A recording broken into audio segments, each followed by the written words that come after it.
اللهم صل على محمد وآل محمد. قاسم الجبارين رب الشهداء والصديقين والصلاة والسلام على سيد الأنبياء والمرسلين خاتم النبيين رحمة للعالمين شفيع المذنبين أبي القاسم محمد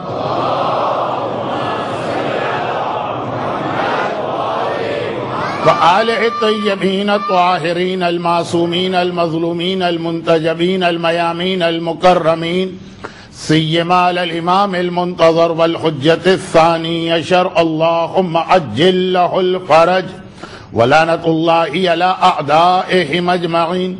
أما بعد فقد قال الله عز وجل في كتابه المبين وقرآنه المجيد بسم الله الرحمن الرحيم ليلة القدر خير من 1000 شهر إلى أن قال سلام هي حتى مطلع الفجر وقال يمحو الله ما يشاء ويثبت وعنده أم الكتاب. صلوات.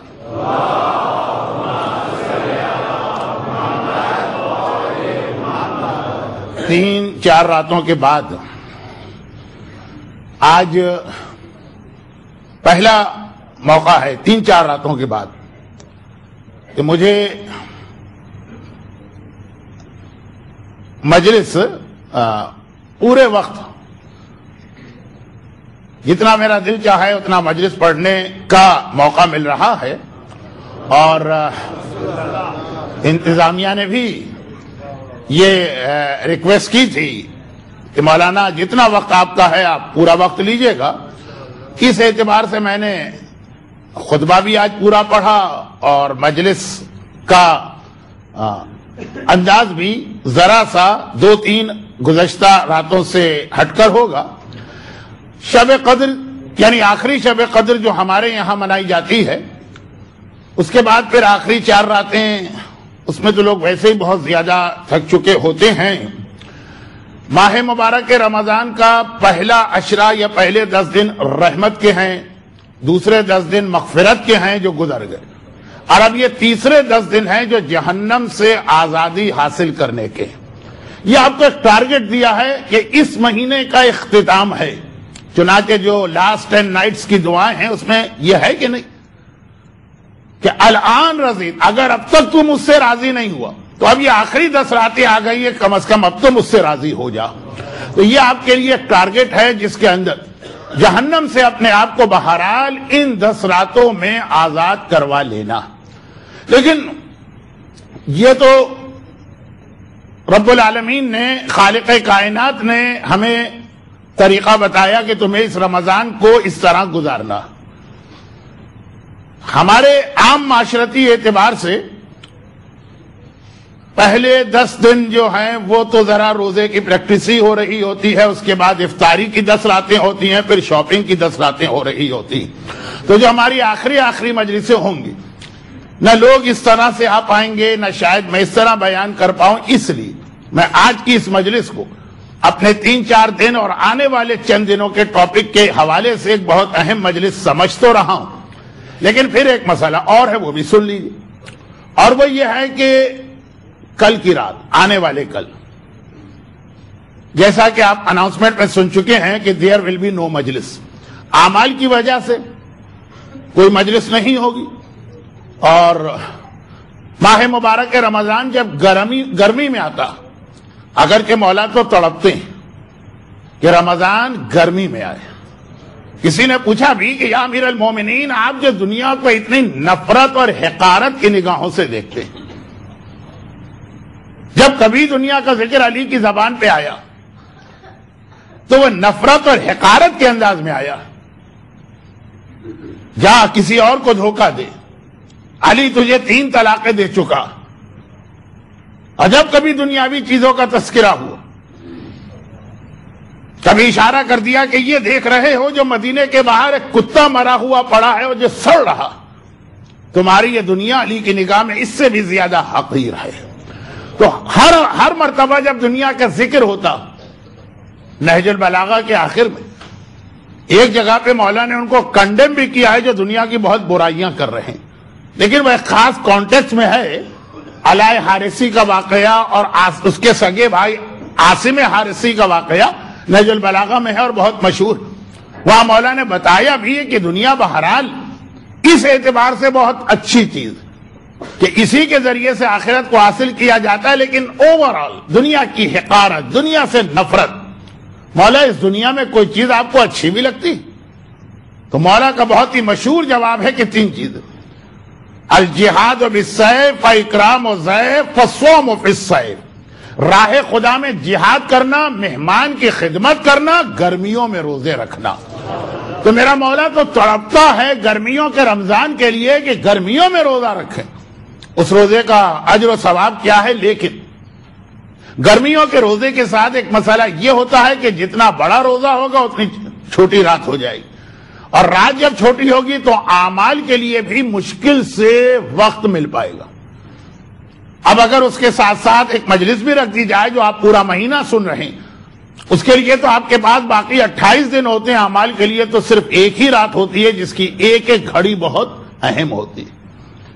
اب یہ دوسری بات ہے، ابھی وہ حدیث آ رہی کہ بہرحال اس انداز کے اعمال کو اسلام نے اتنا پسند نہیں کیا جس انداز سے بعض لوگ امام کا انتظار کرتے ہیں، وہ اتنا پسندیدہ انداز نہیں۔ وہ کیا انداز ہوتا؟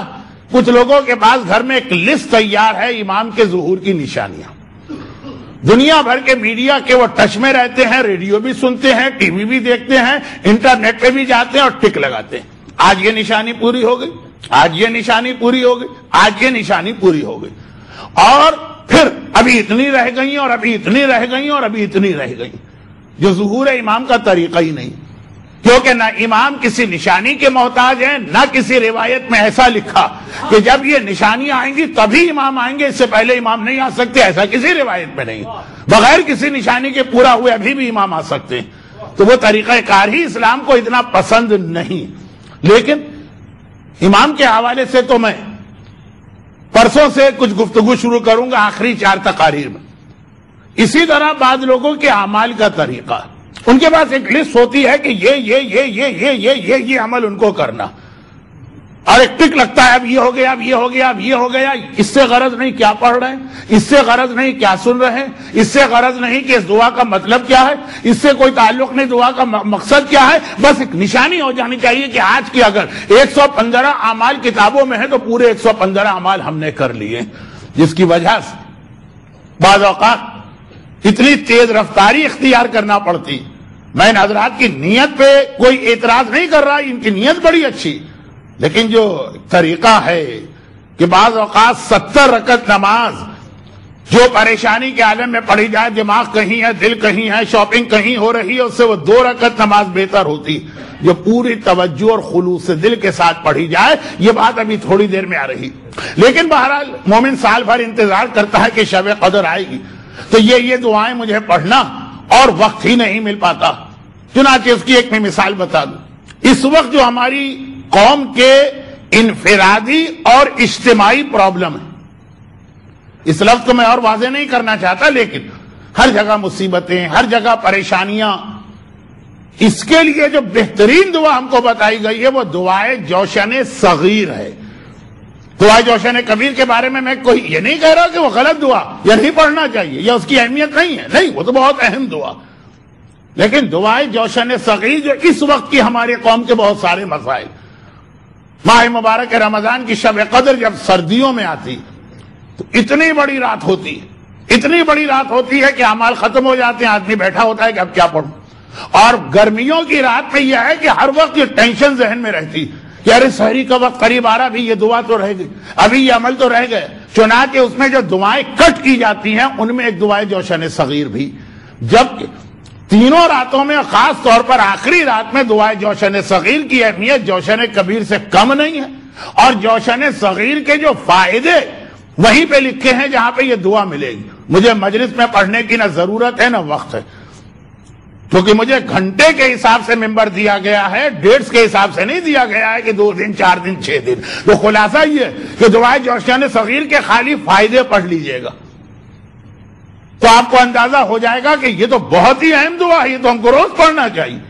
روز نہ پڑھ پائیں، ہفتے میں ایک دن پڑھنا چاہیے، ہفتے میں ایک دن نہ پڑھ پائیں تو شب قدر پڑھنی چاہیے. لیکن وہی بات وقت کی کمی کی وجہ سے، تو اس لیے کل ہمارا بیان، یہ خالی اس چیز کو میں واضح کر رہا تھا کہ ہماری کل کی مجلس نہیں ہے، اب ہماری ملاقات آپ سے شب قدر کے بعد بدھ کی رات یعنی ویڈنسڈے سے ہوگی. تو شب قدر کے حوالے سے بھی کچھ باتیں آج ہی آپ تک پہنچانا.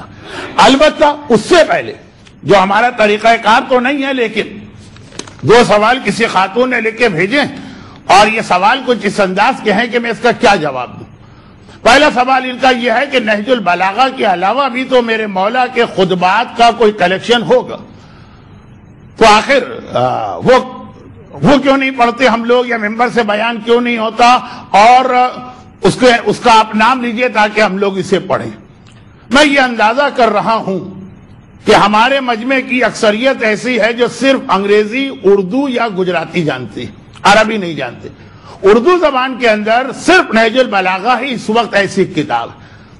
ویسے تو مولا کے خطبات کے کتنے مجموعے، ایک اور نہج الاسرار کے نام سے کتاب ہے، لیکن پتہ نہیں مولا کے جتنے ضعیف خطبات تھے، بلکہ ان میں سے اکثر غلط خطبات تھے، وہ اس میں جمع کیے گئے ہیں، وہ کوئی کتاب نہیں. لیکن نہج البلاغہ جیسی اور بہت کتابیں وہ عربی میں، ان کا ترجمہ ابھی نہیں ہوا، اور ترجمہ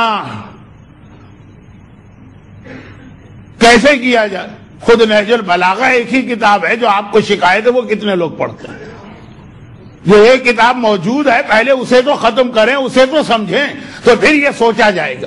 اب میں سوال کرنے والے یا کرنے والی پر کوئی اعتراض نہیں کر رہا ہوں، کوئی ٹونٹنگ نہیں کر رہا ہوں، کوئی مذاق نہیں اڑا رہا ہوں، لیکن مثلا اس کے نیچے ہی ان کے 2 سوال تھے. دوسرا سوال، اب ختم بات، چونکہ یہ میرے کل کے ٹاپک سے ریلیٹڈ سوال تھا، اس لیے فرماتے ہیں یا فرماتی کہ کل کی مجلس میں آپ نے مولا کے وصیت نامے کا ذکر کیا، تو میں نے جا کے نہج البلاغہ کو اچھی طریقے سے دیکھا، مجھے یہ نہیں مل پایا، ذرا سا اس کا صفحہ نمبر وغیرہ بتا دیجئے. اب سوال یہ تھا کہ نہج البلاغہ کے علاوہ بھی تو مولا کے خطبات کی کتابیں ہوں گی نا، ذرا ان کا پتہ بتائیے، ہم اس کو بھی پڑھنا چاہتے. اور میرا جواب تھا پہلے نہج البلاغہ تو ختم کر لیں تو پھر ہم اس کے بعد والی کتاب پہ جائیں. اور نہج البلاغہ میں مولا کی یہ وصیت اتنا مشہور، یہ وصیت نامہ ہے. سوال کس طرح سے میں اپنا پیغام بھی پہنچا دوں، سوال کرنے والے کا دل بھی نہ ٹوٹے، کہ اس سوال کا مطلب یہ ہے کہ نہج البلاغہ ذرا کم دیکھی جاتی ہے، ورنہ یہ وصیت نامہ آپ کو مل جاتا نہج البلاغہ کے پارٹ 2 مکتوبات کے اندر. صفحہ نمبر بتانا تو بیکار ہے، اگر دنیا میں ساری نہج البلاغہ ایک انداز سے چھپی ہوئی ہوتی، سب کے پیج نمبر سیم ہوتے تو ٹھیک، لیکن اردو زبان میں ہی نہج البلاغہ اتنے مختلف پبلشرز نے چھاپی اور اتنے مختلف انداز سے کہ کیسے صفحہ نمبر بتایا جائے. تو خلاصہ یہ ہے کہ یہ آپ کو نہج البلاغہ کے 3 حصے، اور میں اکثر یہ نہج البلاغہ، مولا کی شہادت کی تاریخیں اور شب قدر، یہ سب کا بھی ربط مل رہا ہے، میں اس طرف پہنچ رہا ہوں کہ نہج البلاغہ جو میں نے شکوہ تو نہیں کیا، یہ تو مولا شکوہ کریں گے، لیکن بہرحال اپنی قوم کی ایک حقیقت بتا دی کہ گھر میں ہوتی ہے، پڑھنے کی زحمت بہت کم لوگ گوارا کرتے ہیں. اور نہج البلاغہ پڑھنے کا طریقہ اگر آپ وہ رکھیں جو قرآن اپنے بچوں کو سکھانے کا طریقہ رکھتے ہیں، بھئی قرآن صامت ہے تو قرآن ناطق ہے، تو اگر آپ اسی انداز سے نہج البلاغہ پڑھیے. امام کو آپ قرآن ناطق تو مانتے ہیں نا، خود امام کہتے ہیں جب نیزوں پہ قرآن بلند ہو گئے تو امام نے کہا ادھر مت دیکھو ادھر دیکھو، وہ تو قرآن صامت ہے، بولتا قرآن تو تمہارے سامنے کھڑا ہوا. اور جب بولتا قرآن علی کو مانتے ہیں تو ایک سوال کا جواب اور دے دوں، مولانا قرآن میں داڑھی کہاں لکھی ہوئی؟ قرآن صامت میں ملے کہ نہ ملے، قرآن ناطق میں ضرور آپ کو یہ داڑھی ملے گی. اور 14 معصومین میں سے 13 معصوموں میں سے کسی کو دکھا دیجئے کہ جس کے چہرے پہ نعوذ باللہ داڑھی نہ ہو. یہ قرآن ناطق ہے. جب قرآن ناطق کی ہر شے کو آپ ترجیح دیتے ہیں تو پھر جب قرآن ناطق میں اگر آپ کو داڑھی مل گئی تو اب آپ یہ کیوں کہہ رہے ہیں کہ قرآن صامت پہ دکھاؤ؟ یہ میرے مولا کا جملہ تھا، تمہارے سامنے بولتا قرآن ہے، اس کی بات سنو، ادھر توجہ نہ دو. تو خیر قرآن ناطق اسی انداز سے پڑھیے جیسے آپ اپنے بچوں کو قرآن سکھاتے ہیں. اب کوئی کہہ دے کہ مولانا ہم تو اپنے بچے کو قرآن بھی نہیں سکھاتے، تو اس سے تو میری بات ہی نہیں ہے، لیکن کیا طریقہ؟ قرآن کا پہلا پارہ آپ نہیں پڑھاتے بچے کو، پہلے آخری پارہ 30واں پارہ پڑھاتے ہیں، اور پھر 29واں پڑھاتے ہیں، پھر آتے ہیں پہلے پر۔ 30واں پارہ تو سب سے آخری، وہ کیوں کہا چھوٹے چھوٹے سورے ہیں، یاد کرنا اور پڑھانا نسبتاً آسان، یہی نہج البلاغہ کا طریقہ۔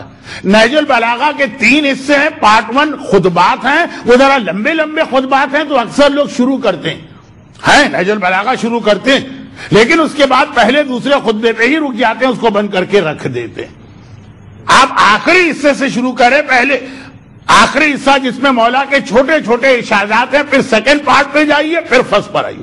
سیکنڈ پارٹ میں آپ کو مولا کا پورا وصیت نامہ ملے گا، جس کا آغاز اس بات سے کہ حسن حسین اوصیکما بتقوی اللہ، میں تم دونوں کو وصیت کرتا ہوں کہ اللہ سے ڈرتے رہنا، وَإِصْلَاحِ ذَاتِ الْبَيْنِ۔ اصل میں یہ میرا موضوع تھا جس کے لیے میں ان سوالات کی مدد سے یہاں تک پہنچا ہوں، مگر یہ اصلاح ذات البین کو سمجھانے سے پہلے پھر یاد دلا دوں، جو 3 راتوں سے ایک جملہ میں یہ عرض کر رہا ہوں کہ آنے والی رات بہت اہم رات۔ کبھی قرآن نے اس کی تعریف کی، لیلۃ القدر خیر من الف شہر، یہ ایک رات 1000 مہینوں سے زیادہ بہتر۔ یہ نہیں کہا کہ ایک رات 1000 کے برابر ہے، برابر نہیں کہا، خیر 1000 سے بھی زیادہ بہتر۔ اب کتنی بہتر ہے وہ اللہ بہتر جانتا۔ یہاں کی 2 رکعت نماز گویا 1000 مہینوں کی نماز سے بہتر، یہاں کا 1 درہم کا صدقہ گویا 1000 مہینوں کے صدقے سے زیادہ بہتر ہے، یہاں کا 1 سورہ قرآن کی تلاوت 1000 مہینوں کی تلاوت قرآن سے بہتر بنتی چلی جائے گی۔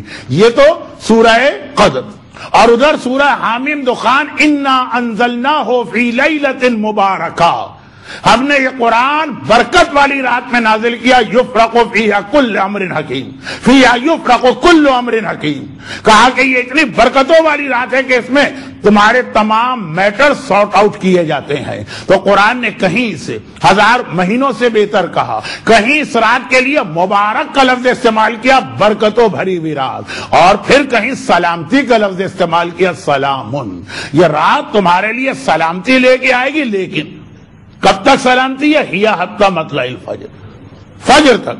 فجر تک اگر تم اس رات میں اپنی سلامتی خرید نہ سکے تو پھر وہ فجر ہو گئی، رات نکل گئی یا پورا سال۔ ایک مومن سر پکڑے بیٹھا ہے کہ مولانا میرا جاب چھوٹ گیا، شب قدر میں کیوں توجہ نہ دی تھی؟ وہ رات سلامتی کی رات ہے، اس رات کو یہ طے ہو رہا تھا۔ دوسرا مومن سر پکڑے بیٹھا ہے کہ مولانا جوان بیٹا ہے اور مثلا معلوم ہوا اس وقت ICU میں پہنچا ہوا، ایکسیڈنٹ ہو گیا، یہ کیا میرے گھر پہ مصیبت آئی؟ شب قدر میں کیوں تم نے دعا نہیں مانگی تھی؟ پورے رات کی سلامتی کے لیے دعا۔ جب یہاں تک روایتوں میں لکھا کہ اللہ تو آپ کے سارے معاملات لکھ لیتا، لکھنے کے بعد فرشتے کہتے خدا بندہ دے دے کہ اس پہ ہم کو عمل کرنا ہے، نہیں ابھی رک گیا، شاید فجر تک یہ ان میں سے کسی حکم کو بدلوا دے، اللہ نے لکھ لیا ہے۔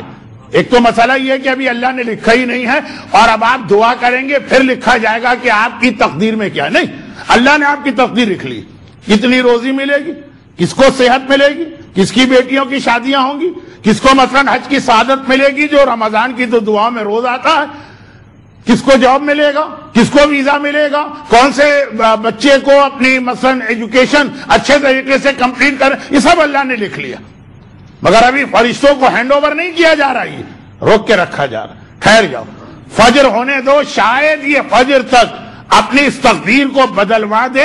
اور یہیں پر ایک چھوٹی سی بات عرض کر کے میں آپ آج کے موضوع پہ آتا ہوں۔ قرآن کریم نے کہا یمحو اللہ ما یشاء ویثبت، جو اللہ لکھ دے اللہ اس کو مٹا بھی سکتا۔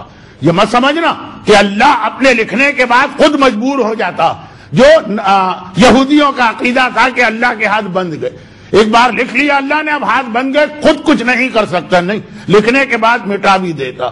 تو کیسے مٹاتا؟ 3 چیزوں میں پروردگار نے اتنی طاقت رکھی ہے کہ لکھی ہوئی تقدیر آپ کی بدل سکتی ہے۔ لکھنے والا رب العالمین، خالق کائنات، ہر شے پہ قدرت رکھنے والا، اس نے لکھا اور وہ بھی بدلا جا سکتا۔ خاص 3 چیزیں ایسی ہیں جن میں اتنی طاقت۔ پہلی چیز میں ایک دفعہ پہلے بھی بتا چکا ہوں اور آپ سارا سال سنتے، مگر اہم ترین بات یہ ہے کہ جو چیزیں سارا سال آپ سنتے وہ آج کی رات بھی آپ کو یاد رکھنا ہے. آج سے مطلب جو کل رات آنے والی. مثلا اعمال شب قدر میں کہیں نہیں لکھا ہے کہ فجر کی نماز بھی پڑھنا. اور میں ذاتی طور پہ جانتا ہوں کہ کتنے لوگ ایسے ہیں کہ شب قدر کے اعمال کرنے کے بعد فجر کی نماز قضا کرتے ہیں. آپ کہیں گے ارے کون ہے ایسا؟ میں ذاتی طور پہ جانتا ہوں. آج تو مجھے نہیں پتا، لیکن جب میری جوانی تھی اور میں جاتا تھا رضویہ کی مسجد میں نماز پڑھنے کے لیے تو کتنے لوگ ایسے ملتے تھے. بھائی مولانا وہ فجر کی نماز تو سارا سال کا مسئلہ ہے، ہم تو اعمال کرنے آئے، اعمال کی کسی کتاب میں دکھا دیجئے کہ فجر کی نماز بھی ضروری. فجر کی نماز تو بہت اسٹرانگ مثال ہے جو آپ لوگ یقینی نہیں کر رہے ہیں. لیکن بہرحال نماز شب بھی چھوڑنے والے کتنے لوگ ہم کو ملے. اعمال شب قدر میں نماز کا الگ سے تذکرہ نہیں. چنانچہ اس لیے آپ کہیں کہ نماز شب ہم نہیں پڑھیں گے، یہ اعمال میں کہیں اس کے لیے تو باقی سال کی راتیں. ایسا نہیں. جو چیزیں باقی راتوں میں ہیں، میں آج کی رات 1000 گنا زیادہ اہم ہو جاتی ہے، اس کے بعد پھر نئی چیزیں آتی ہیں. آج کی رات سے مطلب ہے شب قدر جو کل آئے گی اس کے حوالے سے بات. صدقہ. عام زندگی میں آپ کو معلوم ہے کہ صدقے میں اتنی طاقت ہے کہ عام زندگی میں بھی تقدیر بدل سکتا ہے صدقہ. عام زندگی میں بھی. آج کی رات تو ہے تقدیر بدلنے کی رات. جو راتیں تقدیر بدلنے کی نہیں ہے اس میں بھی صدقے میں اتنی طاقت. بیمار کو شفا ملتی، بے روزگار کو روزگار ملا کرتا، آدمی کے کتنے ہی مشکل 70 بلاؤں کا حل ہے صدقہ. یہ تو آپ نے سنا. اور حضرت عیسیٰ کا واقعہ سارا سال سنتے ہیں تو آج کی رات اس کے اوپر کیوں توجہ نہیں دیتے؟ کسی گھر کے قریب سے جا رہے ہیں، شادی ہو رہی ہے، خوشی دھوم دھڑکا، دلہن بھی آ کے آ رہی ہے، بچے بھی خوش ہیں، بڑے بھی خوش ہیں، مرد بھی خوش ہیں، عورت بھی خوش. شادی تو ایک ایسی چیز ہے کہ جس کی شادی ہوتی ہے صرف وہی خوش نہیں ہوتا، باقی لوگ بھی خوش ہوتے ہیں، بلکہ وہ شاید کبھی پریشان بھی ہو، باقی لوگ اس سے زیادہ خوش ہوتے ہیں. بیگانی شادی میں عبداللہ دیوانے. تو خلاصہ یہ ہے یہ جو میں نے کہا کہ اردو کا ایک محاورہ ہے کہ شادی اس کی ہو رہی ہے، دیوانے ہم ہوئے جا رہے ہیں. یہ میں نے کیسے کہا؟ یہ رسول خدا کی اس حدیث کی روشنی میں کہا کہ اللہ کے رسول ایک جگہ سے گزر رہے، دیکھا کہ ایک مجمع کھڑا ہوا ہے اور ایک آدمی کو دیکھ رہا. پیغمبر نے کہا تم لوگ یہاں فضول بیکار کھڑے کیوں دیکھ رہے؟ کہا یا رسول اللہ یہ پاگل ہمارے محلے میں آ گیا، ہم تو اس سے مزہ لے رہے. یہ پاگل، اس کا دماغ خراب ہے، یعنی جسے واقعاً پاگل کہتے ہیں. ایسے نہیں جیسے مجلس کے بعد کہیں گے لوگ مولانا کا تو دماغ خراب ہو گیا، آج کی رات بھی کہاں سے کہاں چلے گا، وہ والا نہیں، جینین پاگل پر. پیغمبر نے کہا خبردار. یہ کیا کہا؟ یہ پاگل نہیں، یہ بیچارہ بیمار ہے، یہ مریض ہے، ایک بیماری اس کے اوپر آئی. پاگل اگر سمجھنا ہے تو میں بتاتا ہوں کون ہے پاگل. کہا یا رسول اللہ بتائیے کون ہے پاگل. کہا 2 آدمی ہیں پاگل. اصلی پاگل وہ لوگ ہیں. پہلا وہ کہ جو اپنی دولت کے نشے میں اتنا کھویا کہ زمین پہ چلتا ہے تو کندھے کو اکڑا کے اور سینے کو پھڑا کے اس طرح چلتا کہ جیسے زمین پہ اس سے بڑا کوئی نہیں ہے، تکبر کرنے والے. یہ ہے پاگل. اس کو پتہ چلے گا قیامت کے دن. اور دوسرا یہ ہے جو بغیر کسی وجہ کے اللہ کی نافرمانی کرتا اور خوش ہوتا چلا جاتا ہے. بھئی شادی اس لڑکے اور لڑکی کی ہے، ان کی بات ہے تو ٹھیک ہے، ہمیں کیا مل رہا ہے اس شادی میں؟ اب آپ کہیں گے لڈو مل رہے ہیں، لیکن ایک لڈو کی بنیاد پر ہماری عورت بے حجاب جائے، اور ایک لڈو کھانے کے لیے پتہ نہیں لڈو یہاں ملتے بھی ہیں کہ نہیں ملتے ہیں. تو خیر خلاصہ یہ ہے کہ ایک اس شادی کی بنیاد پر ہمارے یہاں پہ گانا بجانا، ڈسکو ڈانس، مکس گیدرنگ سب کچھ ہوتا ہے. یہ ہے پاگل آدمی. اسے کچھ نہیں ملا رہا ہے اور اس کے باوجود گناہ کر کے جہنم کو خرید رہا ہے، جنت کو فروخت کر رہا. یہ حدیث پوری 1 گھنٹے کی مجلس ہوگی، لیکن آج کی رات تو ایسے نہیں. تو خلاصہ یہ کہ شادی، حضرت عیسیٰ نے شادی دیکھ، اور شادی کے موقع پہ تو ہر آدمی ہی پاگل ہو جاتا. اچھا پاگل پنے کی تو بہت قسمیں ہیں. وہ بھی پاگل پنا کہ کسی نہیں، ابھی چونکہ بہرحال شہادت کے دن ختم ہوا، کوئی جوک سنانے کا وقت نہیں، میں چھوڑ دیتا ہوں، آگے بڑھتا ہوں. حضرت عیسیٰ نے دیکھا، ایک مرتبہ کہا کہ آدمی کو ساما 100 برس کا ہے، کل کی خبر نہیں. تقریباً یہی جملہ کا. کتنے خوش ہیں لوگ، اور انہیں کل کی خبر نہیں کہ کل یہی دلہن کا جنازہ یہاں سے اٹھ رہا ہوگا اور سارا گھر غمگین ہوگا. یہ نبی نے کہہ دیا. نبی کے چاہنے والے اور سچے چاہنے والے ساتھ میں تھے، سب نے یقین کر لیا. اتفاقاً اگلے دن ان میں سے کوئی آدمی کسی اور کام سے وہاں سے گزرا. یہ نہیں ہے کہ نبی کی بات کو ریکنفرم کرنے کے لیے کسی اور کام سے گزرا. وہاں پہنچا تو یاد آ گئے، ارے یہ وہی تو گھر ہے کہ جہاں پہ آج ماتم ہوگا اور غم ہوگا. دیکھا تو کوئی آثار غم نظر نہیں آ رہے. وہی خوشی ہے، وہی بچوں کے لباس ہے، وہی عورتوں کا انداز ہے، وہی مردوں کے چہرے پہ مسرت اور فرحت کے آثار ہیں. گھبرا گئے، الٹے قدموں آیا، یا نبی خدا آپ نے جو کہا تھا وہ تو پورا نہیں ہوا. اچھا، نبی کا مسئلہ بہت اہم مسئلہ کہ میں ان کو قیامت کی اور قبر کی اور جنت کی اور جہنم کی باتیں بتاتا ہوں. اگر میرے 24 گھنٹے کی خبر غلط ہوگی تو یہ میری قیامت کی خبروں پہ کتنا کیسے یقین کریں گے؟ دیکھیے، آپ نبوت کی بڑی سے بڑی مخالفت کر لیں، وہ کوئی مسئلہ نہیں، کبھی نبوت کے بارے میں شک دل میں نہیں آنا چاہیے. جہاں پہ شک آیا وہاں پہ گویا آپ نے نبوت کا خاتمہ کر دیا. شک دل میں نہیں آنا چاہیے. چنانچہ حضرت عیسیٰ کھڑے ہوئے، کہا یہ نہیں ہو سکتا، جو میں نے خبر دی وہ غلط نہیں ہو سکتی، چلو میرے ساتھ. گھر پہنچے، دلہن سے کہا ذرا اپنی جگہ سے ہٹنا. ہٹی تو دیکھا کہ وہاں ایک انتہائی زہریلا سانپ موجود ہے جو اپنی دم کو اپنے منہ میں دبائے ہوئے ہے. کہا یہ تھی میری کل کی خبر، یہ تھا جو میں نے کل کہا تھا کہ آج یہ یہاں جنازہ اٹھے گا. دیکھو موت تو آ گئی اس کی. لوگوں کا سوال بدل گئے. پہلا سوال یہ تھا کہ یا نبی خدا آپ نے کہا تھا آج یہاں غم ہوگا، غم تو نہیں ہو رہا. تو اب دوسرا سوال تھا مگر یا نبی خدا یہ تبدیلی کیسے آئی؟ کہا کہ اس کا جواب تو یہی بچی دے گی. دلہن یہ بتا کہ کل سے لے کے آج تک کوئی نیکی کا کام کیا؟ کہ یا نبی خدا گھر میں آئی تھی اور گھر والے مجھے ودا کر کے بیاہ کے لائے تھے، اس کمرے میں بٹھا کے باہر نکلے اور ایک فقیر خدا کے نام پہ صدقہ اور خیرات مانگ رہا تھا. کسی نے توجہ نہ دی، لوگ تو اپنے اپنے کاموں میں لگے ہوئے. مولا کو اتنی خبر ملی کہ عثمان ابن حنیف جیسے علی کے قریبی صحابی، کتنا ہائی اسٹیٹس ہے عثمان ابن حنیف کا. یہ بھی نہج البلاغہ کے پارٹ 2 میں خطبہ خط ہے مولا کا. پتہ چلا ایسی شادی میں چلے گئے ہیں جہاں پیسے والے بلائے جا رہے ہیں، غریب دھتکارے جا رہے ہیں. ہم تو جاتے ہی ایسی شادی میں جہاں پیسے والے ہوں، جہاں کسی غریب کا گزر نہ ہو. تو غریبوں کے لیے تو اب مسجدیں بھی الگ بنائی جاتی ہیں کہ ہمارے قریب نہ آنے پائے. ہم پیسے والے ہیں، غریب قریب آئے گا تو کہیں ایسا نہ ہو اس کی غربت ہم کو لگ گیا. وہاں تو امام باڑے بھی الگ بنائے جاتے ہیں، وہاں تو مثلا شادی بیاہ میں انتظامات بھی الگ ہوتے ہیں. ہم تو جاتے ہی ایسی شادیوں میں. اور مولا کا ذرا خط دیکھیے عثمان ابن حنیف کے نام. اتنا عظیم صحابی عثمان ابن حنیف، علی کا ایسا چاہنے والا کہ ہم تو ان کے سامنے، عثمان کے سامنے ہم دعوی محبت یا دعوی شیعت کرتے ہوئے شرمائیں. جیسے ہمارے ہاں کہا جاتا اور صحیح کہا جاتا، علی کا شیعہ ہونا تو بہت بڑی بات ہے، ہم کمبل کے بھی شیعہ ہو جائیں تو ہمارا بیڑا پار ہے. وہی عثمان ابن حنیف کا اسٹیٹس. لیکن علی کس طرح ڈانٹ رہے ہیں؟ علی کا خط دیکھیے، اور اس طرح ڈانٹا کہ قیامت تک نہج البلاغہ کے اوراق پر آ گیا. پتہ چل گیا کہ علی اس عمل کو کتنی نفرت کی نگاہ سے دیکھتے ہیں. تو اب وہ کہہ رہی کہ اللہ کے نام پہ مانگ رہا، گھر والے اپنے کام میں لگے. میرے دل میں خیال آئے آج اس گھر میں میرا پہلا دن ہے. سمجھیے کل آپ کے سال کا پہلا دن. نیو ایئر کب منایا جاتا ہے کب نہیں منایا جاتا الگ بات، لیکن تقدیر کے حوالے سے کل آپ کا نیو ایئر. کل ساری چیزیں طے پا رہی، پھر پورا سال اسی کے اوپر آپ کی زندگی میں مختلف واقعات پیش آئیں گے. کہا کہ آج میرا پہلا گھر اور پہلے دن اللہ کے نام پہ صدقہ مانگنے والا خالی آج چلا جائے میں نہ مان. اپنی جگہ سے کھڑی ہوئی، باورچی خانے سے 2 روٹیاں اس کو دے کے رخصت کیا. حضرت عیسیٰ نے کہا بس یہی عمل سبب بنا کہ اللہ نے اس کی ایسی تقدیر بدلی کہ وہ موت. فَإِذَا جَاءَ أَجَلُهُمْ لَا يَسْتَأْخِرُونَ سَاعَةً وَلَا يَسْتَقْدِمُونَ. جب موت کا وقت آتا ہے تو ایک لمحے کے لیے موت نہیں ٹلتی ہے. صدقے میں اتنی طاقت ہے کہ آتی بھی موت کو واپس کر سکتا. تو ہمارے جو زندگی کے عام مسئلے، بیماریوں کا، ایکسیڈنٹ کا، بچوں کی تعلیم کا، جاب کا، ویزے کا، یہ سارے مسئلے عام راتوں میں بھی صدقہ ان کو ٹال دیتا ہے. اور نماز وحشت کی روایت تو آپ کو یاد ہی کہ مرنے والا قبر میں جائے پہلے اس کے لیے صدقہ دو.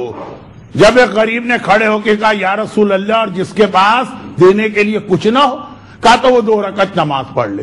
کہا کہ یہ صدقہ عذاب قبر کو بھی ٹال دیتا ہے. موت کو ٹالنے والا، عذاب قبر کو ٹالنے والا صدقہ.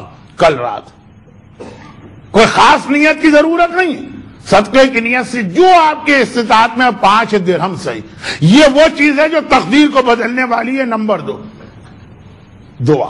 خود دعا جو آپ پوری رات مانگیں گی، خود دعا میں اتنی طاقت ہے کہ دعا تقدیر کو بدل دیتی ہے. اللہ کا عذاب جب آتا ہے تو ٹلتا نہیں. قوم یونس پر عذاب آیا اور واپس چلا گیا. کیوں؟ دعا کی وجہ. ساری قوم ایک بار سچے دل کے ساتھ اللہ سے دعا مانگ رہی. عذاب خدا جسے کوئی نہیں ٹال سکتا، دعا میں اتنی طاقت ہے کہ عذاب خدا تک کو ٹال سکتا ہے، تو ہماری زندگی کے یہ عام مسئلے. لیکن دعا میں 2-3 باتیں یاد رکھیے گا. وہ اسی کے لیے میں نے یہ عنوان آج کی رات کے لیے منتخب کیا، ورنہ دعا پہ تو آپ پورے اشعے سن چکے. 2-3 بہت چھوٹی بات. نمبر 1، دعا توجہ کے ساتھ مانگی جائے. وہ نہ ہو کہ جوش میں دعا شروع تو کر دی. مولانا نے جوشن صغیر کے بڑے فضائل پڑھے، دعا پڑھو، تھوڑی دیر کے بعد اب آپ ورق پلٹ کے گرنے، کتنے باقی بچے؟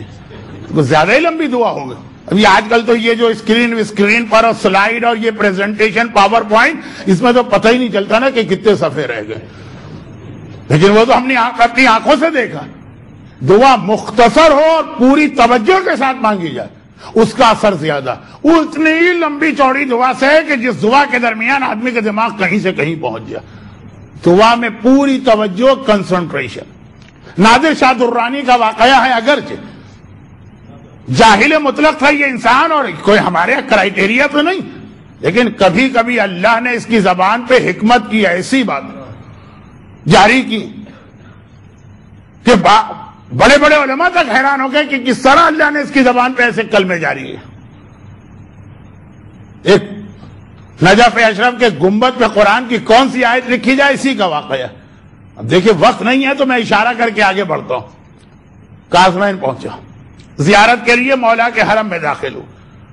پورے 4 معصومین میں سے ہر ایک باب الحوائج ہے، لیکن لقب جو عطا ہوا باب حوائج کا وہ ہمارے 7ویں امام کو عطا ہوا، قازمین کا ہوا باب الحوائج. ہر امام باب الحوائج. کیا نجف باب الحوائج نہیں ہے؟ کیا کربلا میں آقا حسین باب الحوائج نہیں؟ کیا مشہد میں میرا 8واں امام باب الحوائج نہیں؟ لیکن کچھ ایسی وجوہات تھی کہ یہ لقب ملا ہے 7ویں امام کو، باب الحوائج. روزے میں داخل ہو. جب روزے میں جا رہا، بالکل جاہل مطلب، ایک ایسا منظر اس نے دیکھا جو ہم اور آپ بھی دیکھتے رہتے ہیں. ہمارے پاس تو بڑی معلومات ہیں، ہم تو مراجع کو چیلنج کیا کرتے ہیں کہ آپ کو فتویٰ دینا کہاں ہے، ہم آپ کو بتاتے ہیں فتویٰ کیسے دیتے. بہت احترام ان کا کرنے تو کہتے ہیں کہ اس طرح فتویٰ مت دیجیے، پہلے سب کی ایک میٹنگ بلائیے اور یہ دیکھیے کہ آپ کے درمیان کیا طے پا رہا. آپ کے فتوے نے ہماری عیدوں کے اندر خرابی پیدا کر دی ہے. لیکن ہم کبھی توجہ نہیں دیتے، ہم جو مرجے کے اوپر ڈائریکٹ ہاتھ ڈالنے والے. اور جاہل مطلق ایک منظر دیکھا، ایک دم چکرا گیا. کیا دیکھا؟ یہ آپ کو ہر قوم کے مقدس جگہوں پہ یہ منظر ملے گا، کوئی توجہ نہیں دیتا. ایک بار اس نے دیکھا کہ سڑک کے اوپر ایک لائن لگی ہوئی ہے جو دروازے کی جانب سڑک جا رہی ہے، جس سے آدمی انٹر ہو روزے میں. ایک لائن لگی ہوئی ہے، فقیر بیٹھے ہوئے بھیک مانگ رہے ہیں.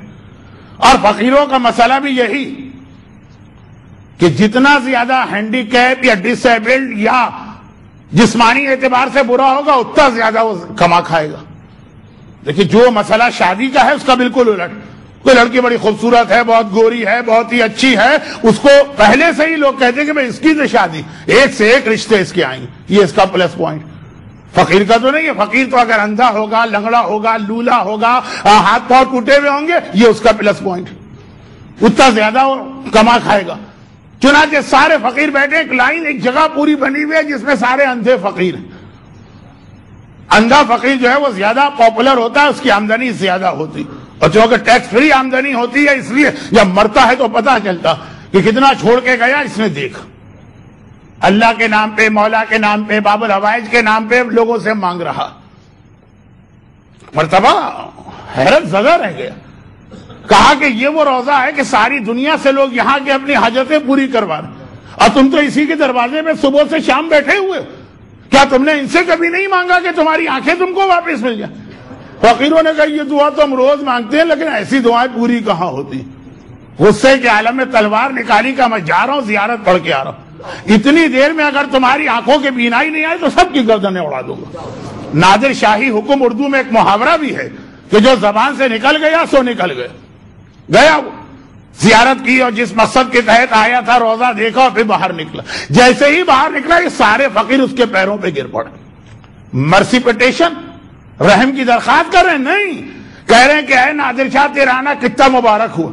ہم 40 سال سے دعا مانگ رہے تھے، ہماری دعا قبول نہ ہو، اور ادھر تو آیا اور ہم نے ایک دعا مانگی، ایک لمحے میں دعا قبول ہو گئی، سب کو بھی نہیں مل گئی. اب وہ جاہل مطلق مسکرا کے کہتا یہ بات نہیں، آج سے پہلے تم نے اوپری دل سے دعا مانگی تھی، آج جو ننگی تلوار تم نے دیکھی ہے نا تو دل کی گہرائی سے دعا مانگی ہے، جو دعا دل کی گہرائی سے مانگی جائے وہ فوراً قبول ہو جاتی ہے۔ تو بجائے اس کے کہ بار بار صفحے پلٹ کے دیکھے جائے کتنی دعا رہ گئی، ایک مختصر سے دعا، یہ پہلا اصول ہے اور بہت اہم اصول۔ مگر اصول نمبر 2، خیر دیکھیے اللہ تو ہر جگہ، اس کائنات میں ہر جگہ اللہ، حتیٰ جہاں پہ لوگ کہتے ہیں کہ نہیں ہے وہاں پر بھی اللہ۔ کوئی کہتا منافق کے دل میں نہیں ہے، کوئی کہتا کافر کے دل میں نہیں ہے، کوئی کہتا شراب خانے میں نہیں ہے، میں اس بحث میں نہیں پڑھنا چاہتا، لیکن ہر جگہ اللہ۔ اب ہمیں اور آپ کو سمجھانے کے لیے یہ بتایا گیا ہے تو ہر جگہ، لیکن جتنا اللہ کے قریب جا کے دعا مانگو گے اتنے جلدی دعا قبول۔ ہر آدمی کا یہی مسئلہ، بھئی آپ کو کسی سے بات کرنا، جتنے قریب آپ آئے، کسی کے پاس کہا کہ میں کل آپ کے گھر میں آنا چاہتا ہوں، بالکل تنہائی میں کوئی اور نہ ہو، یہاں تو ڈسٹربنس ہے، درخواست آپ سے کرنا۔ اب مجمع کے درخواست کے مقابلے میں گھر کی تنہائی کی درخواست، اللہ سے قریب ہوتے جاؤ۔ یہی وجہ ہے کہ عام گھروں کے مقابلے میں مسجد کی دعا زیادہ قبول، اللہ کا گھر، اور عام مسجدوں کے مقابلے میں خانہ خدا کی دعا زیادہ قبول، ورنہ وہی اللہ جو خانہ خدا میں ہے وہی اللہ آپ کے آج کے یہاں کے گھر میں بھی ہے۔ اب سنیے ایک روایت، اللہ کے رسول نے مولا کو دیکھا اور کہا کہ یا علی آج میرا دل چاہتا ہے تمہیں کچھ دوں۔ ہدیۃ الشیعہ آغا مشکینی کی کتاب کا اردو ترجمہ بھی ہو چکا، اس کے اندر یہ حدیث آپ کو ملے گی۔ آج میں چاہتا ہوں تمہیں کچھ دوں، 6 لاکھ دینار بھی دے سکتا ہوں، موجود ہے 6 لاکھ دینار، ہمارے یہاں لاکھ ہے، آج کے بچے نہیں سمجھیں گے، 600,000 دینار سونے کا بنا ہوا سکہ، درہم سے بھی 10 ٹائمز اس کی ویلیو زیادہ ہوتی ہے۔ یا 6 لاکھ میں تمہیں گوسفند دوں۔ پرانے زمانے کے اندر کسی بھی آدمی کی مال و دولت کا ایک معیار یہ تھا، اس کے بعد بھیڑ بکریاں کتنی، 6 لاکھ گوسفند دوں، یا 6 لاکھ میں تمہیں نصیحت کے کلمے دوں۔ اب جو مجلس کے شروع میں بات آئی تھی اس کو ریپیٹ کرنے کی ضرورت بھی نہیں۔ مولا نے کہا کہ یا رسول اللہ یہ دینار اور گوسفند لے کے میں کیا کروں گا، اور وہ بھی رسول تھے، تو مولا نے اس انداز کا جواب دیا۔ اور جب فضہ تھی تو وہاں تو کسی اور انداز کا جواب دیا تھا۔ فضہ وہ جو پتھر کو سونے میں بدل کے لے آئی، شہزادیوں کو پہلے زمانے میں یہ علم سکھایا جاتا تھا جس کو علم کیمیا کہا جاتا، تاکہ اگر کبھی حالات بدلیں تمہیں یہاں سے نکلنا پڑے تو کم از کم غربت نہ۔ کہا مولا میں کتنے گھروں میں گئی ہوں لیکن اس گھر کی شرافت نے مجھے مجبور کر دی کہ میں اپنے پاس جو خاص ایک علم ہے وہ استعمال کروں، یہ سونا لے لیجیے۔ مولا نے مسکرا کے کہا ہمیں کیا ضرورت ہے؟ کہا مولا آپ کے لیے نہ صحیح لیکن حسنین تو کتنے وقت کے فاقے سے ہیں، زینب و کلثوم کی بچیاں چھوٹی چھوٹی چہرے اتر گئے۔ مولا نے کہا بس فضہ ذرا مصلے کو پلٹ دینا۔ فضہ نے مصلے کو پلٹا، زمین پھٹی، سونے کا ایک پورا دریا علی کے مصلے کے نیچے سے بہ رہا ہے۔ فرماتے کہ فضہ یہ سونے کا ٹکڑا لے کے کیا کروں، ہم اگر اشارہ کریں تو اس دنیا کا ذرہ ذرہ سونا بن جائے۔ یا علی کی غربت نعوذ باللہ مجبوری کی غربت نہیں ہے، یہ اختیاری غربت ہے کہ خدا بندہ جس حالت میں تو رکھے گا ہم خوش رہیں گے۔ اور یہ اختیاری غربت کیوں لی گئی، کیوں لی گئی، اس کا جواب پرسوں کی مجلس میں آئے گا۔ ویسے مجھے آج اس کا جواب دینا تھا لیکن شب قدر قریب ہونے کی بنیاد پر میں نے سویپ کر لیا مجلسوں۔ جو مجلس مجھے پرسوں پڑھنا تھی وہ آج پڑھ رہا ہوں، جو آج پڑھنا تھی وہ میں انشاءاللہ پرسوں پڑھوں گا، یعنی پرسوں والی مجلس 21 رمضان کے ٹاپک کے تسلسل میں ہے۔ یہ اختیاری غربت، ہمارے اردو میں ایک محاورہ ہے کہ مولانا مجبوری کا نام صبر، یہ ہمارے آپ کے گھر میں مجبوری کا نام صبر، اہل بیت کیا اختیار کا نام صبر۔ حسین چاہیں تو کربلا کے میدان میں پانی آ سکتا ہے، نہیں پیئیں گے پانی۔ اگر علی چاہیں تو گھر میں کوئی غربت نہیں ہوگی لیکن غربت اختیار کی جائے گی۔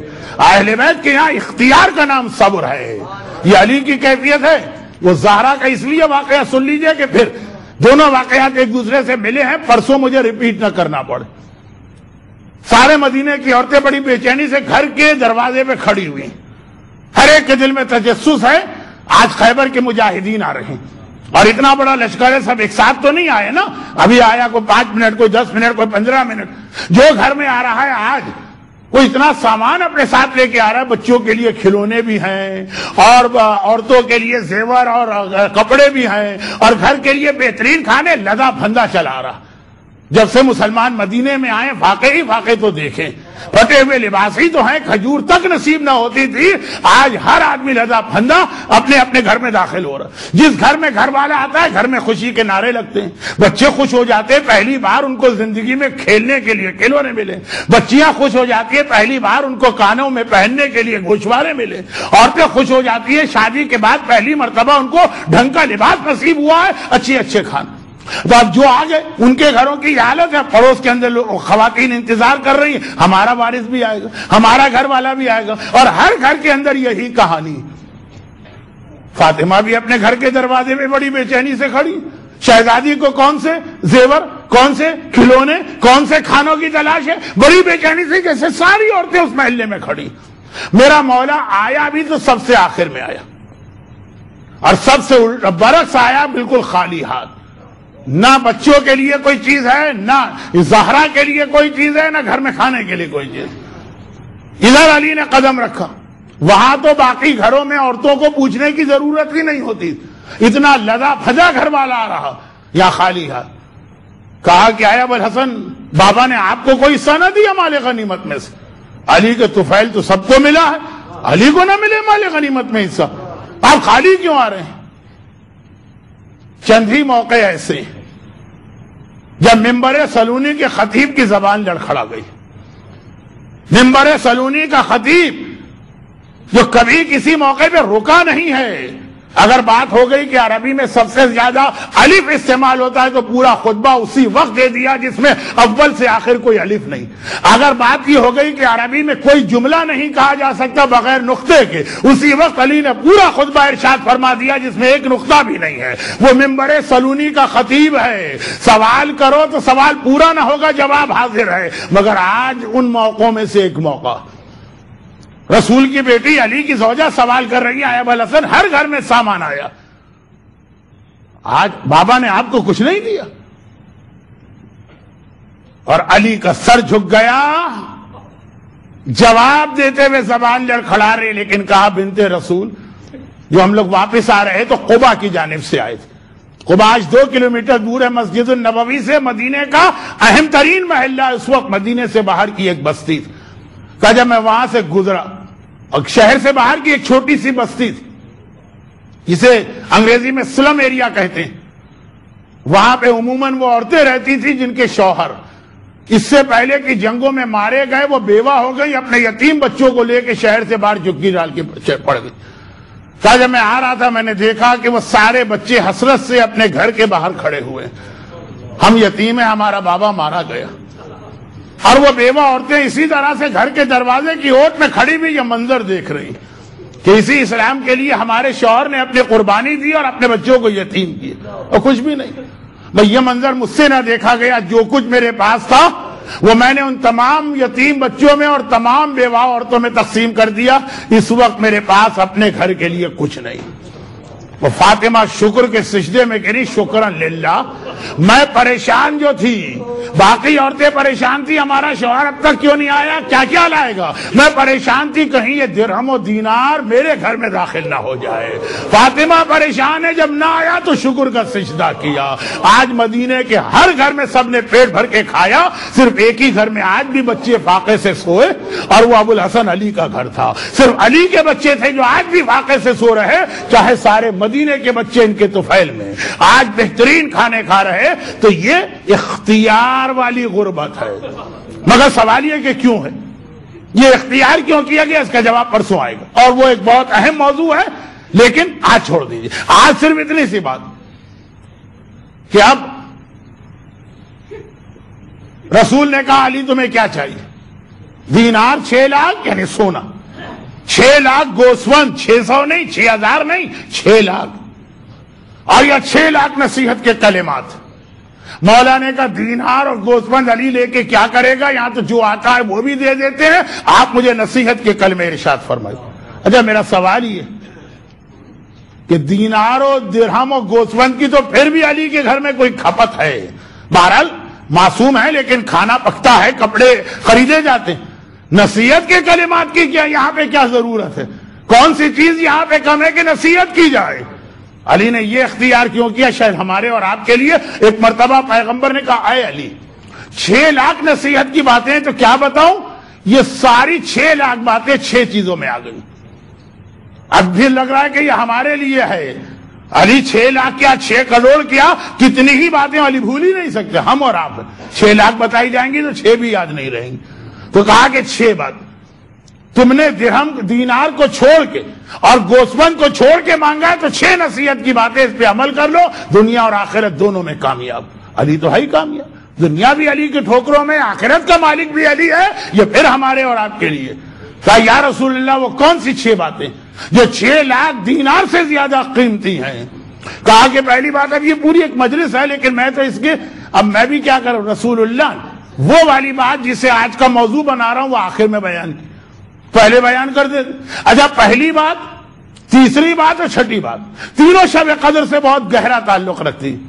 کہا پہلی بات یہ کہ جب تم دیکھو، اور رمضان میں ہم اور آپ روز دیکھتے ہیں، جب تم دیکھو کہ لوگ زیادہ سے زیادہ مستحبات کی جانب دوڑ کے جا رہے ہیں، اس وقت پوری توجہ واجبات پہ دینا.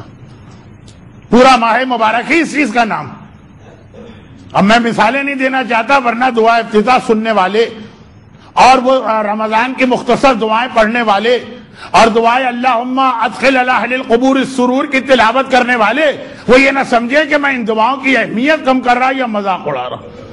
لیکن ہے بہرحال بہت قابل توجہ مسئلہ جب دنیا مستحبات پہ دوڑ کے جا رہی. کسی کو مفاتی چاہیے اور کسی کو مجموعہ چاہیے اور کسی کو وظائف الابرار چاہیے، توضیح المسائل شاید کسی کو نہیں چاہیے. فرق کیا ہے ان کتابوں میں اور توضیح میں؟ توضیح واجبات ہے، وہ چیزیں مستحبات.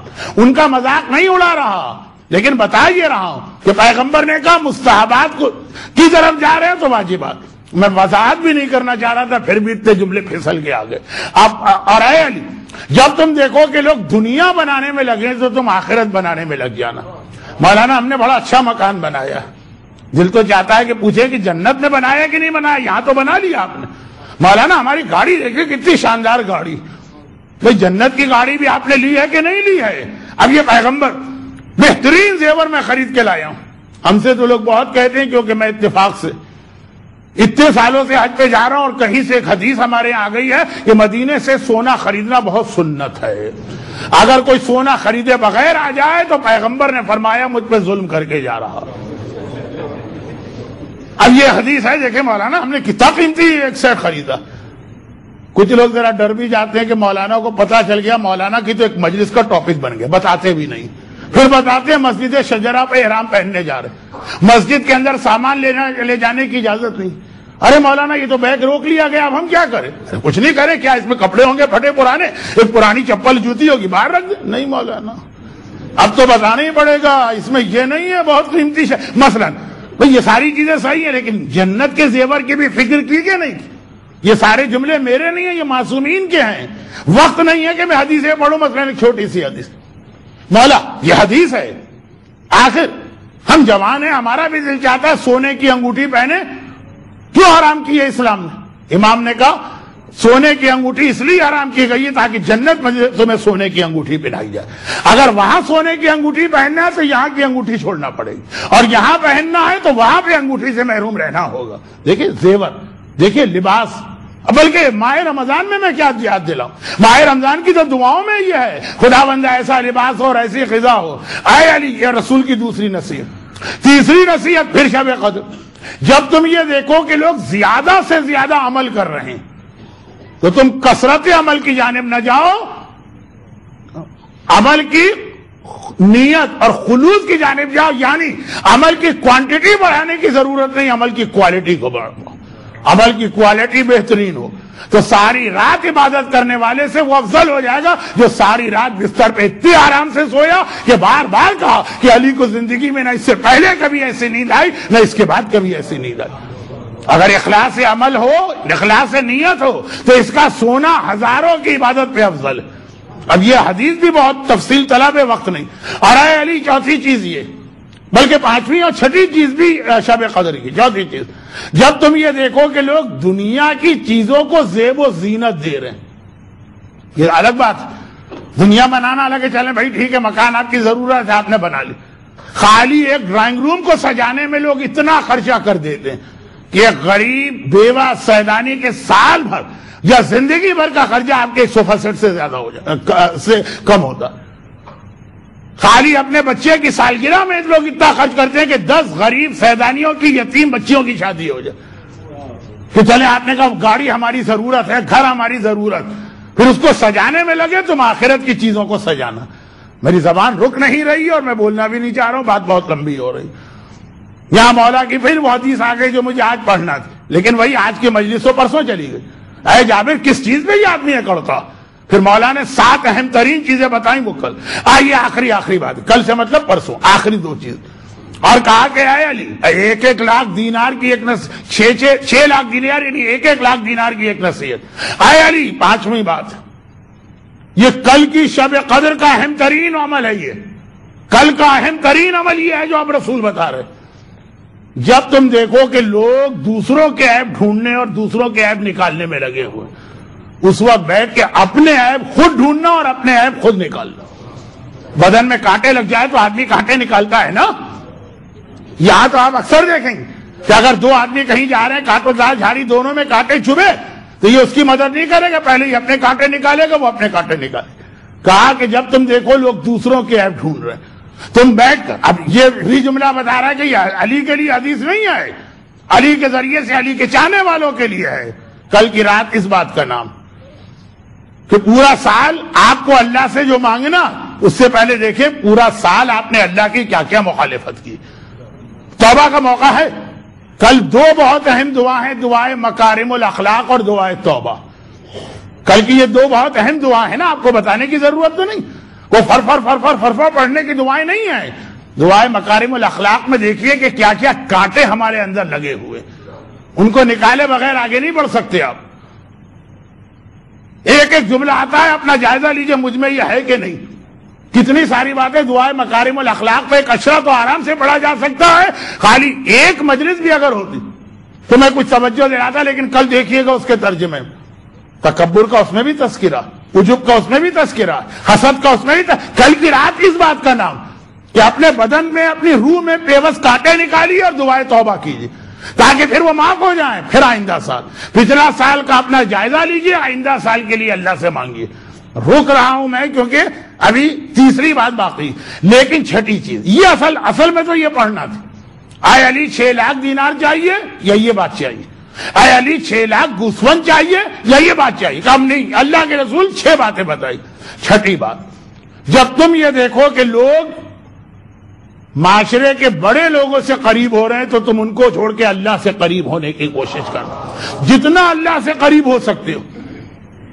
اب اللہ سے کیسے قریب ہو؟ یہاں پہ حضرت موسیٰ کی ایک تفصیلی حدیث کا صرف ایک جملہ جو علامہ مجلسی نے بہار میں نقل کی. حضرت موسیٰ نے کہا خدا بندہ میں تیری انتہائی قربت چاہتا ہوں, کاش شب قدر کی 2 رکعت نماز پڑھا کر. جو شب قدر میں یہ نماز پڑھتا ہے وہ مجھ سے انتہائی قریب ہو جاتا. دیکھیے ویسے تو ہر نماز کی خصوصیت ہے صلاۃ و معراج المومن, ہر نماز بندے کو اللہ کے قریب کرتی, لیکن وہ جو اعمال شب قدر میں 2 رکعت نماز ہے کہ راوی نے پھر پوچھا تھا امام سے کہ مولا یہ موسیٰ کی کون سی نماز تھی؟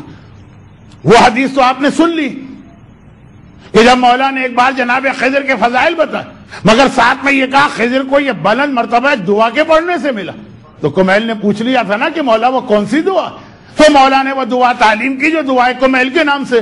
تو ادھر جب امام نے کہا کہ موسیٰ نے کہا قریب ہونا چاہتا ہوں, اے خدا تجھ سے سب سے قریب کون ہوتا؟ کہا جو شب قدر میں 2 رکعت نماز پڑھتا. امام اصل میں بتا یہ رہے تھے کہ جیسے قرآن نے کہا کتب علیکم الصیام کما کتب علی الذین من قبلکم, اللہ نے روزے بھی ہر امت پہ فرض کیے ہیں, اسی طرح اللہ نے شب قدر بھی ہر امت کو عطا کی ہے. بیان یہ کر رہے تھے شب قدر بھی ہر امت پہ آئی ہے جیسے روزے آئے. اس میں یہ حدیث آ گئی کہ جب موسیٰ نے کہا تیری قربت چاہتا ہوں, کہا شب قدر میں 2 رکعت نماز.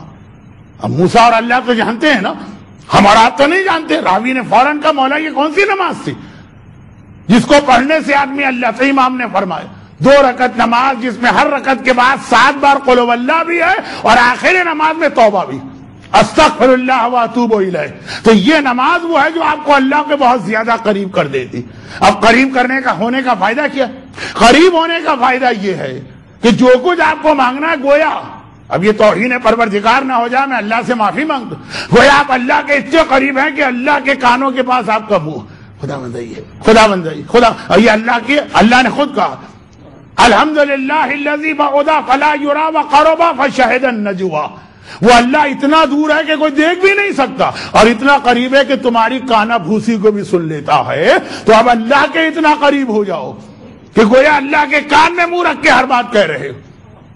میرے بچے اب تو بڑے ہو گئے، جب چھوٹے سے اکثر ایسا ہوتا، کوئی بچہ ایسی چیز مانگنا چاہ رہا ہے کہ وہ دوسرے بھائی بہنوں کو پتا نہ چلے، بالکل قریب آتا، کان پہ منہ رکھ کے کہتا رہا پاپا یہ لے کے آئیے گا. وہ والی چیز جو تھی نا وہ ہم بھی بڑی خوشی سے لاتے تھے. جب آپ کو اللہ کا اتنا قریب ہونا تو وہ 2 رکعت نماز جو شب قدر کی آپ ایسے ہی پڑھتے ہوں گے ساری زندگی، سب نے پڑھی ہوگی، اناؤنسمنٹ ہو جاتا ہے آپ گھر سے پڑھ کے آتے ہوں گے، یہ سمجھ کے پڑھی.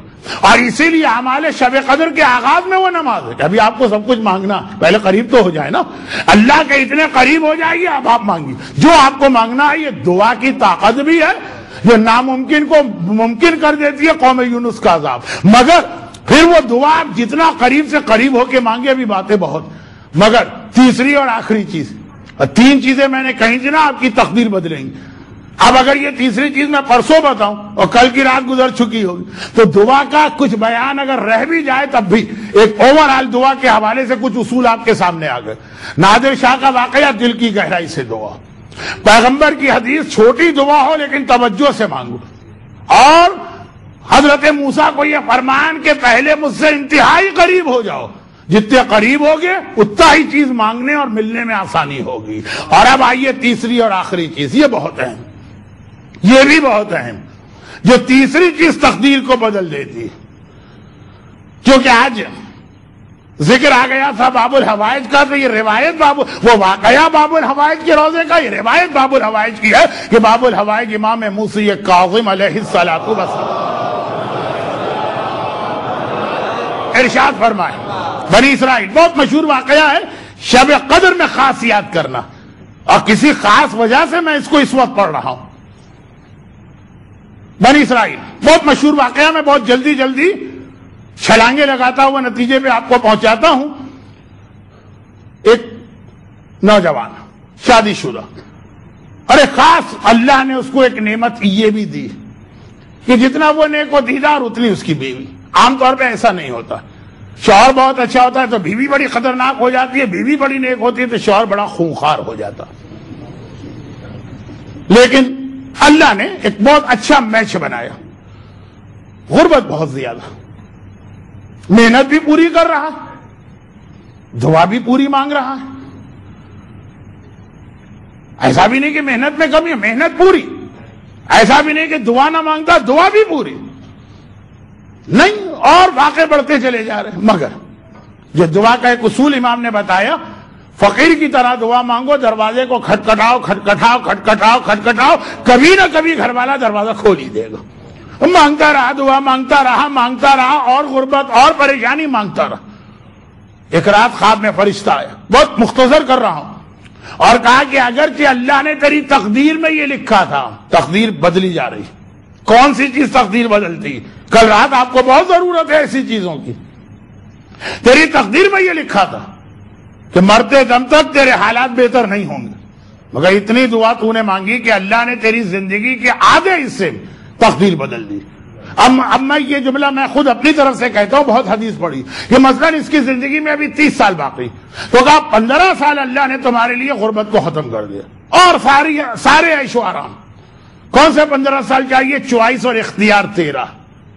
کہا لیکن چونکہ یہ مسئلہ خالی میرا نہیں ہے، میری بیوی بھی میرے ساتھ مشورہ کرنا. کہا ٹھیک، کل پھر میں آؤں گا اور تم سے پوچھوں گا. اب یہ والا مشورہ ایسا ہے کہ بالکل بیوی سے لیا جائے. ہم نے کہا داڑھی رکھے گا مولانا، بالکل داڑھی پہ اطمینان آ گیا تو رکھیں گے نہیں، پہلے بیوی سے پوچھ. ہوتا ہے نا، اکثر یہی ہوتا ہے. لیکن یہ صحیح ہے کیونکہ شوہر بیوی جو ہیں گھر کے خرچے بہت. آخر دن بھر غور کیا کہ پہلے 15 سال ابھی جوان غربت گزارا کر لیں گے، بڑھاپے میں غربت مشکل ہوتی ہے، اس میں پیسے لے لیتے. کبھی یہ ہے کہ بہرحال پیسے کا تو مزہ جوانی میں، بوڑھے میں پیسہ، بوڑھے ہو کے پیسہ آیا بھی تو کس کام کا ہے؟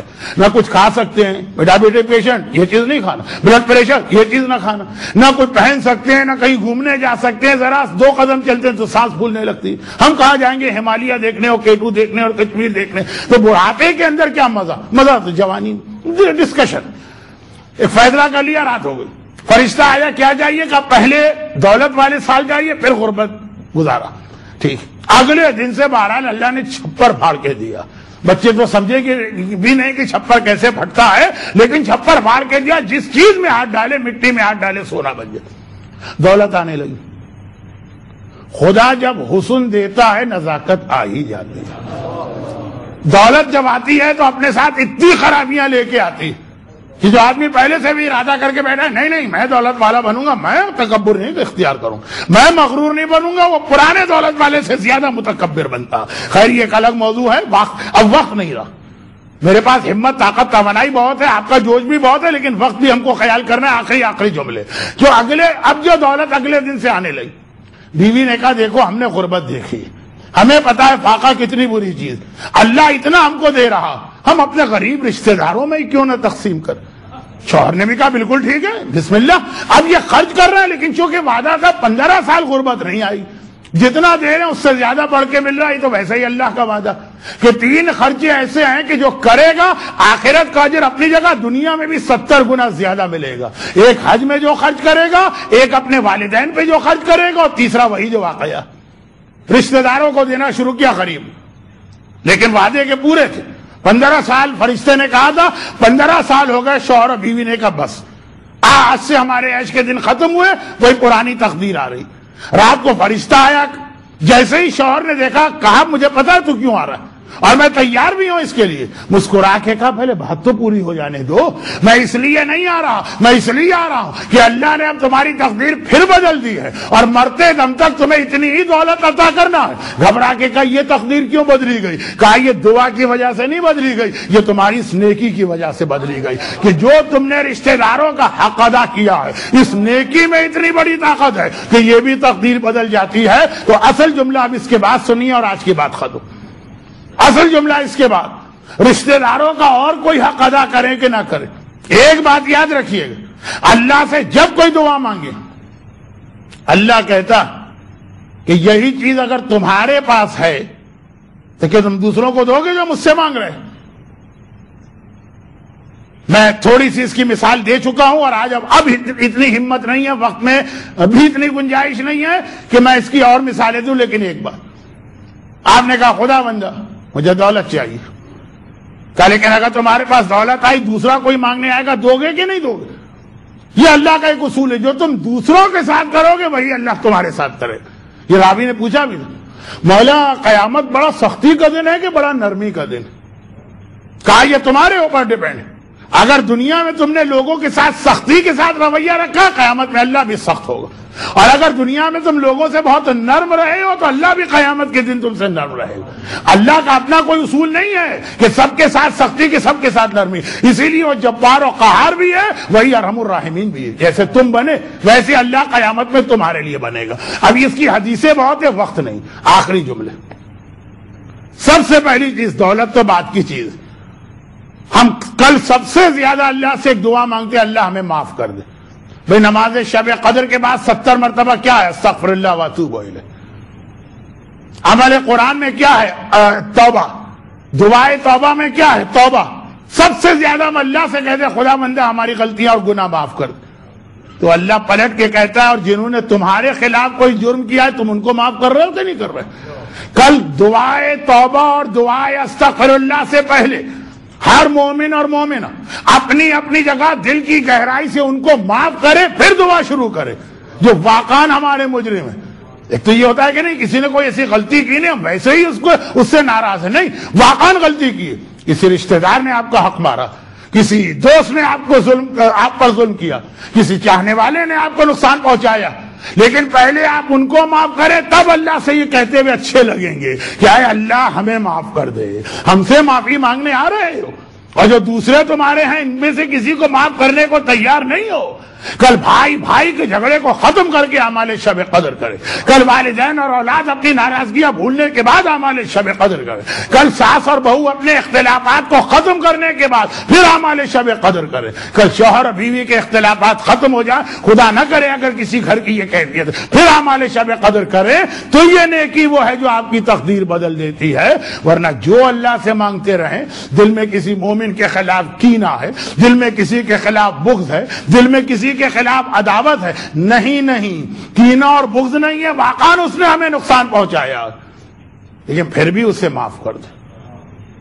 پھر اعمال شب قدر آپ دیکھیں کیسا آپ کے آئندہ پورے سال میں خیر اور خوبی لے کے آتے ہیں، پوری آپ کی تقدیر کل رات کو بدلی جا رہی ہے۔ صدقے کی اہمیت اپنی جگہ، دعا کی طاقت اپنی جگہ، لیکن یہ آخری چیز جو میں نے بیان کی اس کو عام طور پہ لوگ بھلا دیتے ہیں۔ اللہ سے ہر چیز کی معافی مانگتے، خود کسی کو معاف کرنے کو تیار نہیں۔ پھر آپ بلائیے، پھر آپ اللہ کی بارگاہ میں دعا کریں گے، دعا کیسے قبول نہیں ہوتی؟ ہاں کبھی کبھار ایسا بھی ہوتا کہ دعا قبول تو ہوتی ہے لیکن کچھ دیر لگتی ہے۔ اچھا دیر کے بارے میں ایک بات یاد رکھیے گا، ختم میری بات، وہ یہ ہے کہ وہ اللہ دیر جو کرتا ہے نا، وہ بھی ہر آدمی کا اپنا حوصلہ دیکھے۔ یہ آدمی بیچارہ بہت کم اس میں طاقت ہے، زیادہ برداشت نہیں کرے گا، اس کو 2 گھنٹے کی دیر ہے، 2 گھنٹے کے بعد یہ آدمی ذرا زیادہ برداشت کرنے والا ہے، صبر کرنے والا ہے، اس کا امتحان 4 گھنٹے کا ہو، پھر دعا قبول ہو۔ جیسا ہر ایک کے اندر ہمت اور طاقت ہے، دیکھیے میں جملہ بنا بھی نہیں پا رہا ہوں وقت کی کمی کی وجہ سے، یہ دعا ہر ایک کی قبول ہوتی ہے۔ چنانچہ میدان کربلا میں پہنچنے سے لے کے بھائی کا کٹا سر نو کے نیزہ پہ بلند ہونے تک زینب نے ہر بار دعا کی اور ہر بار اپنے بابا مشکل کشا کو بلایا۔ یہ روایت شام غریبہ میں پڑھی جاتی اور اس کا آخری جملہ میں نے کتاب میں تو نہیں دیکھا، اپنے استاد سے سنا۔ پوری روایت میں موقع نہیں ملے گا، درمیان میں تفصیلات کا، لیکن کل رات جو مسائب پہنچے اس کو، اور آج رات جو تقریر کا عنوان تھا، کل کے مسائب اور آج کی تقریر کو ملا کے بات ختم کر رہا ہوں۔ 21 رمضان کو آدھی رات پہ زینب نے اپنے بابا کو خدا حافظ کہہ دیا۔ کیا پھر بابا سے زینب کی کبھی ملاقات ہوئی؟ کیا ایک بار جو نجف کے کوفے کے گھر سے علی کا جنازہ نکلا، پھر بیٹی نے کبھی باپ سے آمنے سامنے بیٹھ کے ملاقات کی؟ ہاں کی، کربلا میں شام غریبہ۔ اور کون ہے زینب؟ یہ 2 محرم سے لے کے شام غریبہ تک اپنے بابا کو بلاتی رہی، وہ زینب تھی، اتنی صابرہ، چنانچہ دعا ان کی بھی فوراً قبول ہوئی۔ نتیجہ آنے میں اللہ نے اتنا وقت لیا کہ 3 دن پیاس ہوئی، بچے تڑپتے رہے، زینب کی دعا جاری ہے۔ اور پھر تو وہ وقت آ گیا، کبھی عباس کے بازو قلم ہو رہا ہے، زینب کی دعا جاری ہے، کبھی اکبر کے کلیجے میں برچھی لگ رہی، زینب کی دعا جاری ہے، کبھی اصغر کا ننھا گلا چھد رہا، دعا جاری ہے، کبھی ایک بہن طلہ زینبیہ پہ کھڑے ہو کے قتل گاہ پہ یہ منظر دیکھ رہی کہ میرا ماجایا ذوالجناح سے زمین کربلا پہ گرا ہے، شبر ملعون حسین کے سینے پہ سوار ہے، قاتل کا خنجر چل رہا، دعا جاری ہے۔ زینب نے پھر یہ منظر بھی دیکھا، خیمے جلے، چادر چھنی، سجاد کے نیچے سے بستر چھینا گیا، سکینہ کے گوشوارے چھینے گئے، بیویوں کو کوڑے کھانا پڑے، بچوں کے تماچے لگے، زینب کی دعا جاری رہی۔ اب تک دعا کا کوئی نتیجہ سامنے نہیں آ رہا، مگر زینب کی دعا جاری رہی، یہاں تک کہ وہ وقت آ گیا کہ میدان کربلا میں زینب نہ رہی، میدان کربلا میں زینب ایک طرح ختم ہو گئی، وہ وقت آ گیا اب زینب نہ رہی، اب زینب کبھی عباس بنی، اب زینب کبھی اکبر بنی، اب زینب کبھی حسین بنی۔ ایک بار دیکھا